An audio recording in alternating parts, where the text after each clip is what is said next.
Hi friends, welcome to my YouTube channel. So ప్రస్తుతం మన వీడియోలో కేసీఆర్ ఇచ్చిన డబుల్ బెడ్రూమ్ ఏవైతే ఉన్నాయో దానికి సంబంధించిన అప్డేట్ అయితే తీసుకురావడం జరిగింది. అయితే రీసెంట్గా చూసుకున్నట్టయితే మనకి తెలంగాణ గవర్నమెంట్ ఏదైతే ఉందో మనకి ఈ డబుల్ బెడ్రూమ్లో అయితే ఎవరైతే ఉంటారో వాళ్ళకైతే నోటీస్ అనేది పంపించడం అనేది జరిగింది.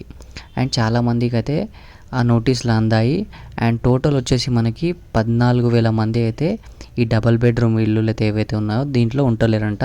సో దీంట్లో 5,000 మంది మాత్రం ఈ నోటీస్కి రిప్లై అయితే ఇవ్వడం జరిగింది. ఇంకా 9,000 మంది అయితే రిప్లై చేయాల్సి ఉంది.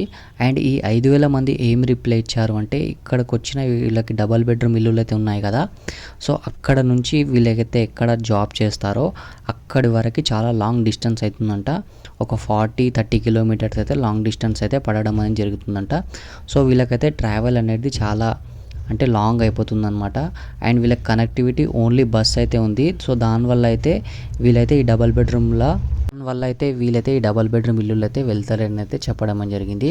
అండ్ కొన్ని డబల్ బెడ్రూమ్ ఇల్లులు అయితే మనకి కరెంట్ ఫెసిలిటీ లేదు, డ్రైనేజ్ ఫెసిలిటీ లేదు, వాటర్ సప్లై ఫెసిలిటీ లేదు. అండ్ కొన్ని డబల్ బెడ్రూమ్లో అయితే మనకి ఈ లిఫ్ట్ అనేది పనిచేయడం లేదంట. ఎందుకంటే 9 ఫ్లోర్లు అయితే మనం పైకి ఎక్కాలి. సో దానివల్ల అయితే చాలా అంటే ఎవరైతే ఓల్డ్ ఏజ్ అయితే ఉన్నారో వాళ్ళకైతే చాలా కష్టం. సో దానివల్ల అయితే కొంతమంది అయితే వెళ్ళడం లేదనేది వీళ్ళైతే ఈ నోటీసులు అయితే చెప్పడం అనేది జరిగింది.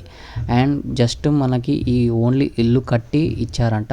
సో దానివల్ల ఈ 14,000 మందికి అయితే ఈ ప్రాబ్లమ్స్ అనేది రావడం అని జరుగుతుందనేది వీళ్ళైతే అనలైజ్ చేస్తున్నారు. అండ్ ఇంకా 9,000 మంది ఎవరైతే ఉన్నారో వాళ్ళు ఇంకా రిప్లై అయితే ఇవ్వలేదంట. సో వాళ్ళు ఏం రిప్లై ఇస్తారో దాన్ని బట్టి అయితే గవర్నమెంట్ అయితే మనకి యాక్షన్ అయితే తీసుకోవడం అనేది జరుగుతుంది. అండ్ రీసెంట్గా చూసుకున్నట్టయితే మనకి న్యూస్ పేపర్లో కొద్ది న్యూస్లు అయితే వచ్చాయి.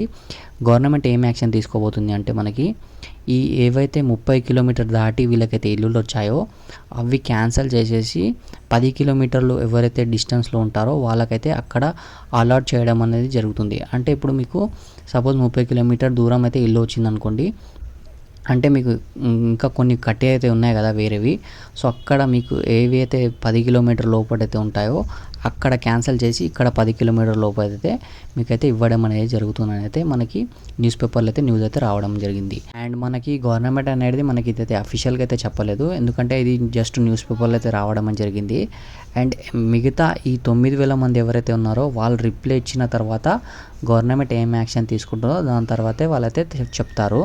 సో దాని తర్వాత మనకి వీళ్ళు ఏం చేస్తారో, అండ్ ఈ 10 కిలోమీటర్ లోపటేస్తారా, క్యాన్సిల్ చేసి వేరే వాళ్ళకి ఇస్తారా, కొత్త ఇల్లు ఏదైతే ఇందిరమ్మ ఇల్లు కడుతున్నారో అక్కడ వాళ్ళకి కట్టి ఎవరైతే ఇప్పుడు ఉన్నారో వాళ్ళకి ఇవ్వడం అని జరుగుతుందో ఇప్పుడు అయితే మనం వెయిట్ చేసి చూడాల్సింది ఉంటుంది. అండ్ ఇంకొక విషయం ఏంటి అంటే, మీకు ఒకవేళ నోటీస్ అయితే వస్తే కంపల్సరీ అయితే రిప్లై అయితే ఇవ్వండి. ఎందుకు వెళ్తలేరో దానికి పట్టయితే గవర్నమెంట్ అయితే యాక్షన్ తీసుకుంటుంది. ఒకవేళ మీరు నోటీసు రిప్లై ఇవ్వకపోతే మీ ఇల్లు అనేది డైరెక్ట్ అయితే క్యాన్సిల్ అయితే అయిపోతుంది.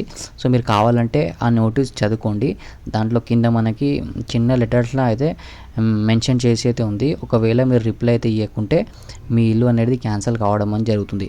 సో మీకు ఎందుకు ప్రాబ్లం అవుతుందో ఆ రిప్లై అయితే కంపల్సరీగా అయితే ఇవ్వండి. అంటే మీకు లాంగ్ డిస్టెన్స్ అవుతుందా, అక్కడ ఏమైనా ఫెసిలిటీస్ లేవా, అదైతే మీరైతే రిప్లై అయితే ఇవ్వండి. ఒకవేళ ఫెసిలిటీస్ లేకుంటే గవర్నమెంట్ అనేది మనకి ఆ ఫెసిలిటీస్ అనేది మనకి ప్రొవైడ్ చేయడం అనేది జరుగుతుంది. సో మీరైతే ఆ రిప్లై అయితే కంపల్సరీ అయితే ఇవ్వండి. ఇవ్వకుండా మాత్రం ఉండకండి. ఎందుకంటే ఉన్న డబుల్ బెడ్రూమ్ అయితే మళ్ళీ మీకు క్యాన్సిల్ అయితే అయిపోతుంది. క్యాన్సిల్ అయిపోయిన తర్వాత మళ్ళీ మనం ఏ ఆఫీస్ చుట్టూ తిరిగినా, మనం ఎక్కడ తిరిగినా మళ్ళీ ఒకవేళ క్యాన్సిల్ అయిపోతే మళ్ళీ మనం ఆ ఇల్లు అనేది తీసుకోలేమన్నమాట. సో చూసి మీరు జాగ్రత్త, ఒకవేళ నోటీస్ వస్తే ఆ నోటీస్కి అయితే రిప్లై అయితే ఇవ్వండి. రాలేదంటే మీరు సైలెంట్గా అయితే ఉండండి. సో అంతే ఫ్రెండ్, ఈ వీడియో బాగుంటే తప్పకుండా లైక్, షేర్ అండ్ సబ్స్క్రైబ్ చేసుకోండి. నెక్స్ట్ వీడియోలో మళ్ళీ కలుద్దాం. జై Hind. Thank you for watching this video.